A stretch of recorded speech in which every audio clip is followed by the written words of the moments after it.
ये कार्यक्रम सत्य घटनाओं से प्रेरित है। जिनके साथ ये घटनाएं घटी उसकी वास्तविकता उन्हीं तक सीमित है। भूत प्रेतों और असामान्य विषयों के होने पर चैनल कोई दावा नहीं करता और न ही प्रोत्साहन करता है। लोग कहते हैं कि डायन कभी नहीं मरती, कोई लाख उसे जला दे वो फिर भी जिंदा रहती है। अपनी चूड़ियों में, पायल, बिछिया या चोटी में। कुछ लोग तो ये भी कहते हैं कि डायन अपनी कहानियों में भी जिंदा रहती है। क्या ऐसा मुमकिन है?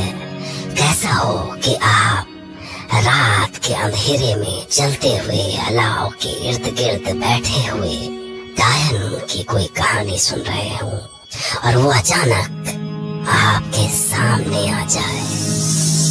ये बात जितनी नामुमकिन लगती है उतनी ही खौफनाक भी। और अगर कहीं ये मुमकिन हो गई तो जान लीजिए कि खौफ से आपकी जान भी जा सकती है। आज की कहानी दो दोस्तों विशाल और रणबीर की है। उन दोस्तों की कहानी जो खौफ की उस हद से गुजर गए जहां से कोई वापस नहीं लौट पाता। तो रणबीर सुनाएंगे अपनी वो दास्तान जो उनके दोस्त विशाल ने उन्हें सुनाई और जिससे वो बाल बाल बचे। शायद मैं और विशाल कुछ महीनों बाद मिले थे। बातें शुरू हुई तो विशाल मुझे एक अजीबोगरीब घटना और उससे जुड़ी कहानी सुनाने लगा। वो घटना या कहानी कुछ इस तरह से थी। विशाल दिसंबर के महीने में कंपनी के किसी काम से शाहजहांपुर गया था। वहां कंपनी के ही गेस्ट हाउस में उसके ठहरने की व्यवस्था की गई थी। उस रात वो अपने कमरे में सोने की तैयारी में था कि तभी लाइट चली गई। सर्दी की रात में वो खिड़की तक आया तो उसे नीचे कुछ दूरी पर एक अलाव जलता दिखाई दिया। ठिठुरन से बचने के लिए वो नीचे उतर के वहां तक गया। अलाव के इर्द गिर्द गाँव के 3 लोग बैठे बातें कर रहे थे। विशाल ने उनसे बातचीत शुरू की। बड़ी सर्दी है भाई, बैठ जाओ बाबू, आग से आराम मिल गया। अब जाके जान में जान आ गई। तुम लोग कैसे रह पाते हो यार यहाँ पे? अरे त्रिलोकी, कुछ सुनाओ ना भाई। क्या सुनाए? अरे वही कहानी सुनाओ ना, डायन वाली। और क्या सुनाओगे? हाँ हाँ, ऐसी सर्द अंधेरी रात में भूत डायन वाली कहानी सुनने को तो मजा आएगा। जाने दो बाबू, वो कहानी अच्छी नहीं है। उस आदमी ने कितना मना किया कि वो कहानी सुनने की जिद ना करे, पर विशाल उसके पीछे ही पड़ गया था। ठीक है बाबू, सुनाते हैं, पर फिर मत कहना कि अरे सुनाओ। जगत सरकार कोई राजा से कम नहीं थे। बड़ा इज्जत, शान, शौकत, महल 2 महला था उनका। 80 गांव की जमींदारी थी उनकी। उनका हुक्म समझो कानून। उनका बेटा नरेंद्र सिंह का दिखता था। जवानी ऐसी कि परी मर जाए उस पर। जब पक्की पे बैठ कर निकलता था तो रियासत की औरतें आहें भरती थी कि हाय किसके नसीब में होगा नरेंद्र। और एक दिन जब नरेंद्र जयपुर की अपनी यात्रा से लौटा, सबने वो नसीबों वाली देखी। उसका नाम था रतन कुमारी। क्या सांवला रंग, कैसा बदन, और जब वो हिरनी जैसी चाल चलकर सरकार के अहाते में आई तो सबकी नजर जैसे जम के रह गई। बाबूजी, ये है रतन, और रतन ये है हमारे बाबूजी जगत सरकार। खड़ी खम्मा सरकार। घड़ी खम्मा मतलब बाबूजी राम जुआर। वाह वाह, पर बहू तेरा घड़ी खम्मा भी बहुत सुंदर लगा हमें, तो यही बोला कर। रतन कुमारी के आते ही जैसे सरकार का 2 महिला गुलजार हो गवा। हर बखत बस सबके कानन में उसकी पायल ही बजती रहती, और जब पायल ना सुनाई देती तो तुम कहाँ हो रतन? लो, आ गई थारी रतन। इतना दूर मत जाया करो कि तुम्हारी पायल भी न सुनाई दे। क्यों परेशान होते हो जी? अब तो ये पायल की आवाज प्राण के साथ ही जाएगी। तब नरेंद्र बाबू नहीं समझे रतन की बात का मतबल। पर एक रोज जगत सरकार अपने बेटा बहू के साथ थे तब। ये लो बेटा, गाड़ी की चाबी तुम्हारे लिए खास बिलाट से मंगवाई है हमने, बाहर अहाते में खड़ी है। और हाँ, गाड़ी लेके फुर्र से भाग मत जाना। ये तोहफा सिर्फ तुम्हारे लिए नहीं, हमारी बहू रानी के लिए भी है। जहाँ जाना उसको साथ पे ले जाना, समझे? पर तभी गौशाला देखने वाला भानु हुआ आया। सरकार, सरकार, गैया मर गई। तो क्या करें? क्या हमारे ऐसे दिन भी आ गए हैं कि हम एक एक जानवर की गिनती करें? ये एक दिन का बात नहीं है सरकार। गौशाला में रोज रात को एक जानवर मरता है। जान पड़ता है जैसे कोई खून पी रहा है उनका। क्या खून पी रहा है? कौन? क्या जाने छोटे सरकार, ऐसा जानवर आज तक तो देखे ही नहीं जिंदगी में। पर असल में उनकी चिंता तो अब शुरू हुई थी। काहे से कि एक रात जब नरेंद्र सो के उठा तो रतन बिस्तर पे नहीं थी। रतन, रतन, कहाँ चली गई?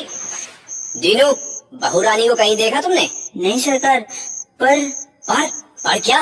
कोई ऐसा छाया जैसा बाहर जाते हुए देखा था। छाया जैसा? नरेंद्र कुछ नहीं समझ पाया।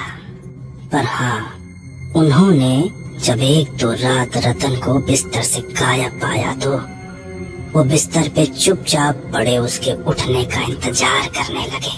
और फिर रात को जब वो उठी तो वो भी दबे पांव उसके पीछे पीछे चल पड़े। और उनको विश्वास नहीं हुआ। रतन गौशाला में पहुंची और उसके बाद उन्होंने जो देखा तो उनके होश उड़ गए। रतन ने एक गाय को गले से पकड़ा और मुंह लगा के उसका खून पीने लगा।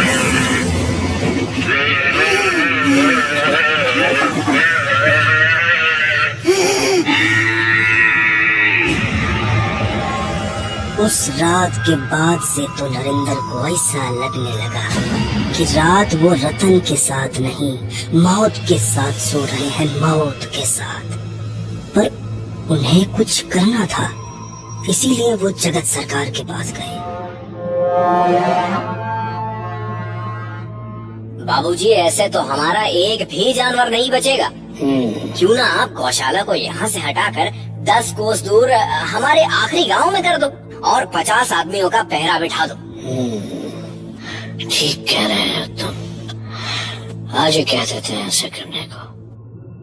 अगली रात रतन उठ के सारा गांव छान आई, पर उसे कहीं कोई गाय नहीं मिली। तो अगली रोज वो इतनी कमजोर हो गई थी जैसे उसने 4 दिन से कुछ खाया ही ना हो। क्या हुआ? सुबह से लेटी हो? तबीयत ठीक नहीं है? कमजोरी लग रही है। अगली रात तो वो आखिरी गांव में बनी गौशाला तक हो आई, पर वहाँ ऐसा पहरा लगा था कि जागते रहो, जागते रहो। यहाँ तो पहरा लगा हुआ है, क्या करूँ, कहाँ जाऊँ? ऐसे ही हफ्ते बीतते गए और रतन की हालत ऐसी हो गई कि लगा वो बिस्तर से उठ ही नहीं सकेगी।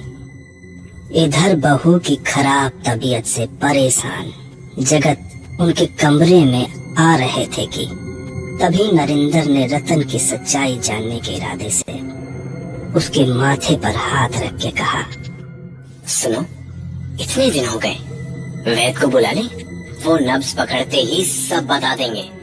बोलो, वैद को बुलाऊं? नहीं। नहीं क्यों? बुला लेता हूँ। नहीं। पर इस तरह से तो हमने कहा ना, नहीं। तो बताओ, मैं तुम्हारे लिए क्या करूँ? जान दोगे अपनी? क्या? अगर मुझे खून नहीं मिला तो नहीं बचूंगी मैं। ये क्या बोल रही हो? और वो अचानक उछल के बैठी और नरेंद्र की आंखों में झांकते हुए बोली, अगर मुझसे प्यार करते हो तो अपना खून पिला दो मुझे। क्या? कौन हो तुम? दिलारा, दिलारा डायन। और इससे पहले कि नरेंद्र कुछ कर पाता, तिलारा उसके सीने पर सवार हो गई। तिलारा ने उसकी गर्दन पर अपने लंबे दांत गड़ा दिए और उसका खून पीने लगी। और तभी जगत सरकार उधर आ गई। कौन है तुम? छोड़ उसे। पर जब तिलारा की सच्चाई सामने आ ही चुकी थी तो उसे कौन सा डर बचा था। अगले ही झपट्टे में वो जगत सरकार की छाती बजा बैठी और उसे उनके भी प्राण निकालने में देर नहीं लगी।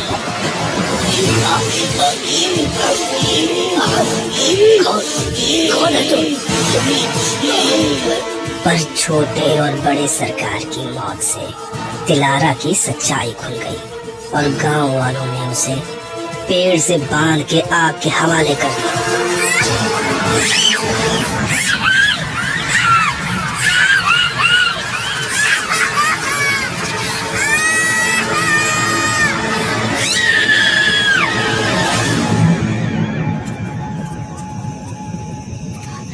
कहानी तो बड़ी भयानक थी भाई, पर बाबू जैसा हमने कहा था आपसे, ये कहानी सुन के आपने गलती कर दी। क्यों? सुन ली तो सुन ली, बस इसमें क्या है? बस नहीं बाबू, बहुत बुरा किया आपने। आखिर क्यों नहीं सुनी थी कहानी? क्योंकि बाबू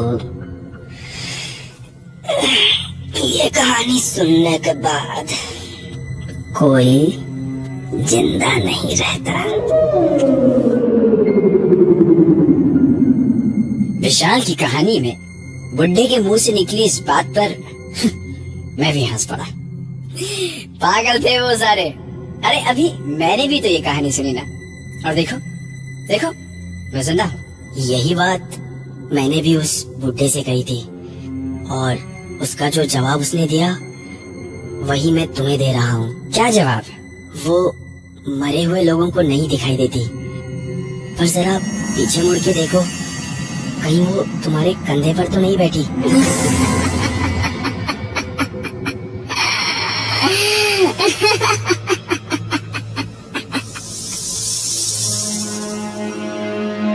रणबीर ने मुड़कर देखा तो तिलारा डायन उसके कंधे पर बैठी मुस्कुरा रही थी। इसके बाद रणबीर से हमारी मुलाकात नहीं हुई, पर सवाल है कि ये कहानी तो रणबीर ने भी सुनी, मैंने भी सुनी और अभी अभी आपने भी। तो क्या हम अगली कहानी सुनने और सुनाने के लिए कल तक जिंदा रहेंगी? क्या जाने, शायद और शायद नहीं भी। आप सोचिए, क्योंकि हो सका तो मैं कल रात भी तैयार रहूंगा आपके लिए एक नई घटना लेकर, जिसे सुनकर रणबीर की तरह आप भी कह पड़ेंगे। और एक आखिरी बात, कल एक नई कहानी सुनने के लिए आप जिंदा तो रहेंगे ना?